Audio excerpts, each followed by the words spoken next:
The one thing that you should 3D print this week, even if it fails, is your own filament. Okay, before you think I'm crazy, yes, you can print your own filament. This is filament that I've printed myself. This is filament that I've printed myself. And I've already printed dozens more that I've used to print cool objects. So let me tell you why on earth you'd want to do this and why it's so difficult, so you can learn from all of the mistakes that I've made on this journey. The first reason you might want to print your own filament, and the first thing that drew me to it, is that you can print a dual color filament that emulates the effect of this filament that you buy, that changes color depending on the angle. Stick around because I figured out how to stop it doing this horrible banding thing and get it like this really reliably. And this is advice that I haven't been able to find on the internet. I've had to figure this out by myself. The second reason is to make filament that you don't even own. Stick around because I've built a web app that I'm going to be sharing for free that allows you to input the colors that you own, the color that you like, and it runs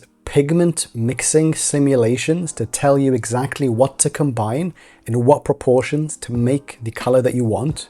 And the third reason you might want to make your own filament is to get effects like alternating colors, where you want to print something with yellow, then green, then yellow, then green, etc. So how on earth do you do this? So this started with this incredible Make a World project, which I stumbled across and I couldn't believe it. I was like, how can you print your own filament? What does that even mean? But I tried it. Like magic, a spiral of filament appeared on my build plate. I clumsily tried to put it on a spool. I managed to feed it back into the printer, and then I almost couldn't believe myself that it was printing. But I've run into so many issues that I don't want you repeating. So how do you avoid print failures, clogged nozzles, pain? The first mistake I made was printing the filament initially on a smooth PEI plate with glue stick on it. It ended up with a little bit of glue stick residue on this filament, and I hope maybe it'll just print. It did kind of print, but it caused so many defects. Every few minutes, I would get a warning on the Bamboo app saying the extruder isn't extruding properly, and I would click resume and it would kind of work for a little bit longer. And I ended up with this thing, but every time the printing was interrupted, you got these defects, which mean like this thing is ugly. And if you wanted it to be watertight, it was not going to be because there are holes here. So that's the first mistake.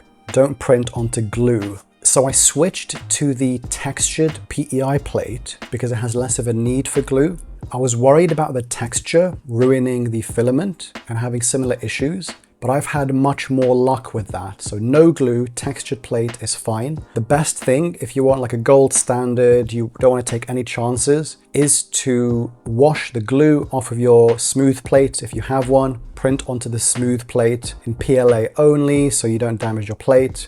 And that should also be good, but no glue. The second thing is, even if you print it properly, it might clog your nozzle. So it might be resumable, like the first thing that I showed you, but this has also caused clogs for me, which are the only time I've had to do a cold pull and that I've gotten gunk out of there. Because the thing you're printing might have little imperfections, like tiny imperfections in this filament might clog your nozzles. So if you're not prepared to unclog your nozzle, if you're not prepared to do a cold pull, then maybe this is not the print for you. I've printed probably 10 objects or more, and I've only had to do one cold pull, just to give you an idea of the scale of the problem. But if you're printing using the filament that you've printed and you get a nozzle warning on the app, it's worth trying to resume because often it will just sort itself out if you don't mind imperfections in the model.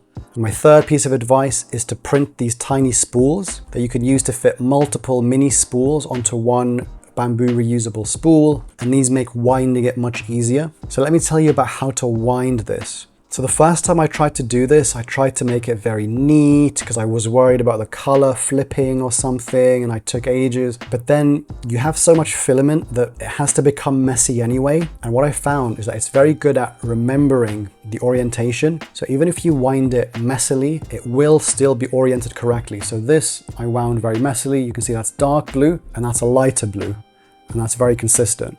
The hard part is the fact that this spool will have a different diameter to the thing that you're winding for most of the time. And at the beginning, you have to move this around tons just to do one turn of the printed spool. And then it kind of gets easier and easier. There's this lovely period in the middle where you're winding the filament that's roughly this diameter, and then it's much easier. You just like rotate it. And then there's kind of the opposite problem. But my advice here is don't worry about the orientation flipping. You can be quite messy with it as long as you get the rotation right. And there is a knack to it. So once you've done it once, you will find it much easier the second, third, fourth time. And now I can probably wind this in under 5 minutes. The fourth tip, if you're going to be printing these printed spools and having multiple printed filament on the same big spool, just mind this and make sure, like for example, if you're printing from the middle one here, that it doesn't catch on this, because I had that. It was really annoying to troubleshoot, but then once I figured it out, it was a really easy fix, but it's really preventable. So if I was going to print from this middle spool, I would remove the pink from overlapping with that. I would put it somewhere else, maybe with an external clip or just poking out of there. And now there is nothing getting in the way here that's going to snag on this middle spool. And the annoying thing is when this happened, because it was using the external spool, not the AMS, it didn't realize it was air printing. So I lost that entire print, unfortunately. And the fifth thing to note is that whether you're doing dual color or mixing, certain colors overpower certain others. So the tool that I'll share later helps you figure this out to an extent. But the main thing to know is that like white and very light colors are easily overpowered. So this is actually white filament and orange filament. It was meant to be dual color, but it all looks very similar orange. And this pink is 50-50 pink and white, and it looks very much like the original pink. It doesn't look half as light. But again, you'll be able to predict these results using the tool that I'll share in the second half of the video when I talk about color mixing. And my sixth learning point is you should be aware that this is designed for PLA. So I have some project ideas that need PETG in very specific colors that you can't buy. So I bought some PETG with the idea of like mixing them, but then I'm not actually sure if they're gonna work. So I've printed mixed PETG. I seem to have printed it okay. I'm gonna dry this filament to give it the best chance of working, and then I'm gonna try and print with it, and then I'll let you know the results on the screen. So did it work? Does this work for PETG?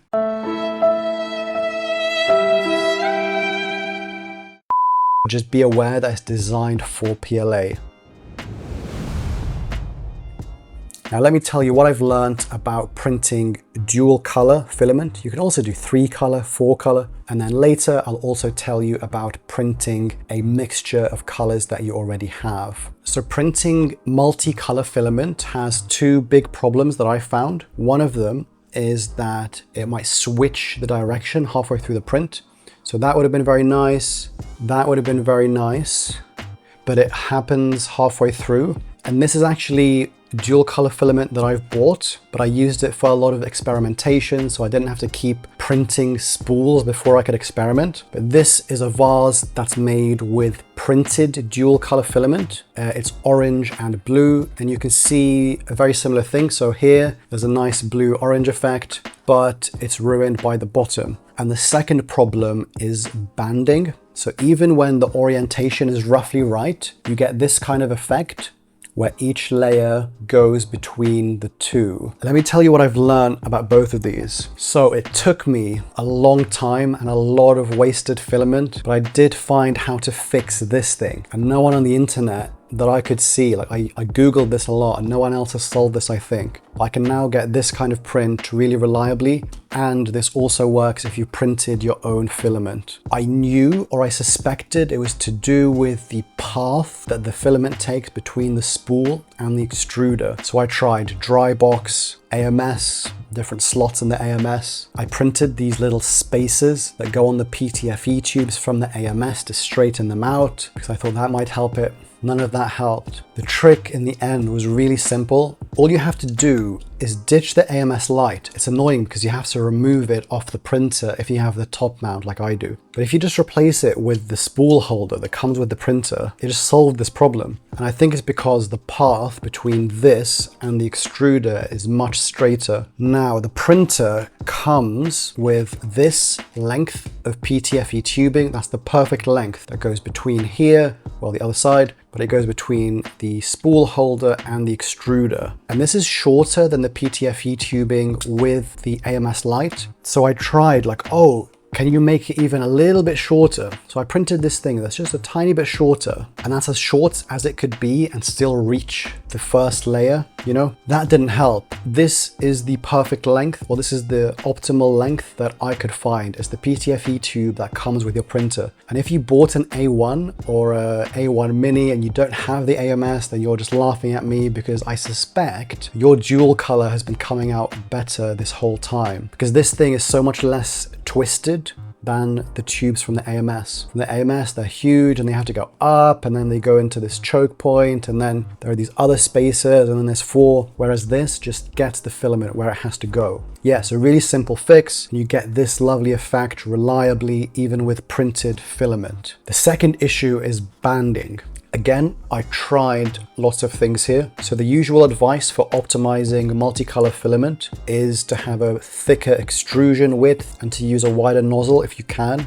I tried that and it made the banding worse for some reason. I haven't actually tried reducing this to like the 0.2 mil nozzle. I don't have time for the 0.2 mil nozzle. Let me tell you 3 things that I found help this banding, though I haven't been able to completely get rid of it. The first thing is to use colors that are more similar to each other. So this is a dark blue with a light blue.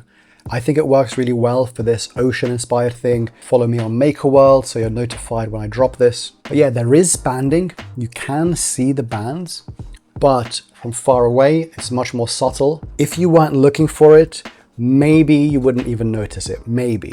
The second tip is to make specific prints that hide this really well. And my one recommendation, which I'll leave in the description, is this lovely pencil pot kind of thing. It's a great amount of filament, so it's just less than the amount of filament that you get from printing this thing once. And because these angles are so extreme, it hides those kinds of effects really well, and you get this really sudden transition from blue to red. But again, this is bought dual color filament. I haven't printed this filament, but this vase hides any imperfections really well. And the third thing you can do about banding is just to embrace it. So I had this print in the kitchen. I was testing water tightness. I thought it looked ugly, but like my family were complimenting it. They were like, oh, we love these stripes. And I thought, oh, okay. Maybe they're not ugly. Maybe it's like layer lines where like 3D printers, they know it's an artifact. You want the 0.2 nozzle, you want to get rid of layer lines. But normal mortals, when they see them, it adds character to the print. And maybe you can embrace the banding and get cool effects that you couldn't have gotten otherwise. If you found a better solution for the banding, please let us all know in the comments so we can learn from each other. And the other main reason that you'd want to print your own filament is to make colors that you don't own, or even colors that don't exist. So I was printing a baby present for someone and I wanted a light pink, but I only had hot pink, which was too aggressive, and white. So I've merged them together, and that's what gives this much better pink color, which is really nice on a baby present. And this is what the final thing looks like. Much better than if it had been hot pink. And I'm also planning to use this to make PETG that matches the branding of a local business that I'm working with. And I'll let you know on screen whether mixing PETG works. Now, I've made 2 tools to make this hopefully much easier for you. The first thing I've built is this free web app called Hex Alchemist, and it helps in 2 different ways. The first way you can use it is to input the colors that you already have. It has presets of the popular colors from the popular brands. For example, you can select Bamboo Lab from the drop down, click PLA Basic, and it populates it with all of the colors that you can get from Bamboo PLA Basic. You can remove the ones that you don't have, and that might be an easier way to add all of your filaments. If you have a filament that's not on there, you can also add custom colors. And then you tell it the target, so the color that you're trying to mix, and then you click Find Match, and it will run potentially hundreds or thousands of pigment mixing simulations to find the combination of the colors that you have that most closely resembles the color you're looking for. And this uses a perceptual similarity metric. The lower it is, the better. And this is designed to tell you how similar humans will find two colors, not how different the RGB values are. So like a lot of thought has gone into this. But even using this perceptual similarity loss, it sometimes prioritizes lightness and darkness too much, and it gets the hue wrong. And that's why I've added this hue importance factor. So you can dial this up if you want the hue to match really closely, and you can dial it down to 0 if you want to stick with the box standard perceptual similarity loss. That'll find the closest thing according to that formula. You'll also find this mixing precision drop down. By default, this is 25%, which matches with the Make a World project that I'll share with you. And this means that if you're mixing two colors, you could have 25-75, 50-50, or 75-25, but you can't have more granular than that. Which brings me on to the second thing that I've made to make this process more granular and more useful to you. I've published a custom print profile of the multicolor filament, which I'll also share in the description, which allows you to have more control over the amount of mixing that you do between colors. So instead of having only 4 colors, it allows you to mix up to 8 colors into the same spool. Now, I don't intend you to mix 8 colors because that's madness, but the idea there is, let's say you're mixing 3 or 4, it'll allow you to be much more granular. So you can have some colors with 12.5% only, some other colors with 25%, some colors with 37.5%. It just opens up much more granularity when you're combining this set of colors. And Hex Alchemist has another really nice feature called Mix Colors, which kind of works in reverse. So instead of telling it the target and it finds the best way to get that, you tell it what experiment you think you're gonna do. So I'm gonna mix pink with white, and it tells you what it estimates the outcome will be. And to see how accurate this whole system is, let's see what it expects will happen if we mix the hot pink with white. It gives us this. I think that is really close with this. It's subtle, right? It's not halfway between white and pink. It is much closer to the real pink that I got by mixing white and hot pink. Now, the print profile comes with a second mixing plate. So what they intend for you to do is to print this filament. This mixes by alternating between white and pink. So they would like you to run this through again to print a second spool that's even better mixed, and then they think it'll be perfectly mixed when you go to print. I haven't done that here. I've only printed the first thing. Because it already looks quite well mixed, I didn't think I needed the mixing plate, and it has turned out incredibly well. So you can see that I didn't need it for this print. But when I've tried to mix PET G, which isn't complete yet, you can see a clearer separation between the green and the white. So maybe different materials, or maybe based on the combination, you have to do the second mixing plate. What I'd recommend is, like, does it pass the squinting test? So this, even from close here, it looks like one color to me, especially if I squint, that's one color. Then I don't think you need to mix it. If looking at it, it's clearly 2 different colors and you can see the stripes within it, then I would recommend mixing it so you don't risk ruining the print. And once you have your lovely dual color, 3 color, 4 color filament, or you've mixed your own color, what should you do with it? Well, obviously you should print my lovely ocean-inspired vase, which I made in Blender. And this is optimized to be printed using printed filament, because it uses just the perfect amount of filament. So this should use up almost the entire spool that you've printed. What I'd actually recommend also is scaling it up a tiny bit so that you run out of filament and you're not left with these tiny end bits that you can't do anything with. But I didn't do that for the print profile because I'm worried that Bamboo will see these incomplete prints and it might penalize the model. If there are certain kinds of print failures, they do have a system like that. So by default, this will use up almost all of the printed spool. I've done a lot of work to try and get this watertight. I can't guarantee watertightness. I've tried really hard, but it's hit and miss. Sometimes I print this and it's watertight, sometimes it's not. I think a big part of that is just the fact that PLA isn't the most watertight thing. If you're going for water tightness, I'd recommend PETG. I think you can get this watertight with some tuning, maybe with a bigger nozzle, maybe with a few layers of clear coat, but I can't guarantee that. You can also print this other design, which is more like a pencil holder kind of thing, again designed by me in Blender. Or if you've printed your own 2-color filament and you want to hide the banding as much as possible, I'd recommend this. The geometry means that it hides the banding really well because the angles are so extreme.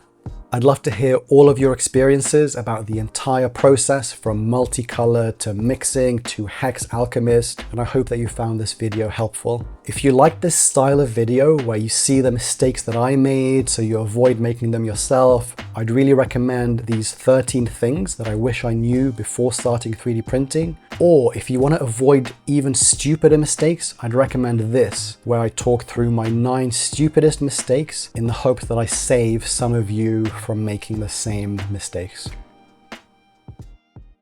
So if you're not